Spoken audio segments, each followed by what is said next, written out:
morning. Thank you very much for joining us for this edition of Tabloids on CRTV News.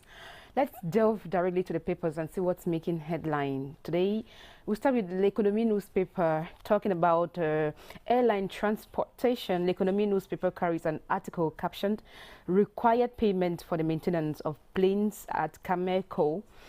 On this story, you'll get insight on the Yaoundé-Marwa destination flight, the different clauses that actually are involved in the purchase of the MA60 Boeing.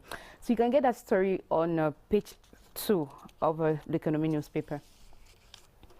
And the Sun newspaper today talks about, on today's edition of the Sun newspaper, actually, we find out why Cette College is shutting down. According to the paper, after the CDC, Pamol, another Anglo-Saxon vestige crumbling as crisis persists in the English-speaking regions of Cameroon. This is coming after unidentified gunmen took away the principal of the school, Father Sakwe, who and later on commanded the shutting down of Cette College.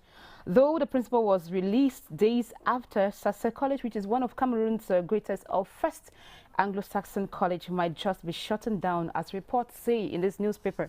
On page 2, you can get the full story.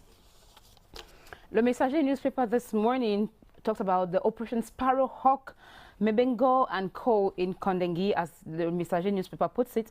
As the Messager newspaper says, according to the paper, following a hectic day yesterday at the Special Criminal Court, the minister delegate at the presidency in charge of defense and others have been accused and placed under house arrest for now. Page 3 gives you details of that story.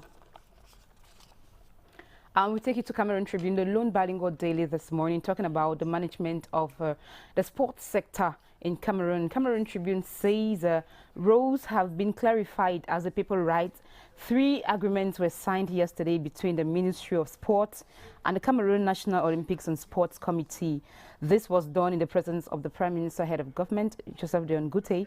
The agreement gives room to a cooperation between the government and the Olympic Committee and equally enhances the organization of certain competitions nationwide. That story you can find on page 2 of today's edition of Cameroon Tribune. We stay on Cameroon Tribune equally. This is good news for Catholic faithful. Actually, as the Lent period starts today, this Wednesday, on page 13, you can find out that story. The Christians are reminded of the essence of this season. As the paper says, Lent is a period of commitment to God, prayer, and actually sharing with one another, with your neighbors, sharing love, sharing everything that you have. This starts today with the day known as Ash Wednesday, where Christians have to go to church and get themselves, should one say baptized, but not actually baptized, anointed with ash that has been kept.